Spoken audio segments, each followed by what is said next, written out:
les Français, souvent,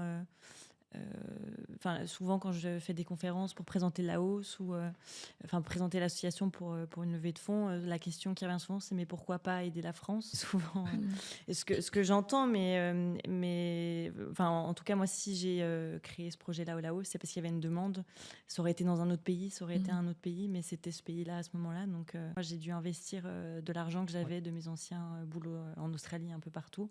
J'ai vendu ma voiture, voilà, mais j'y croyais vraiment, donc je m'en fichais à l'époque.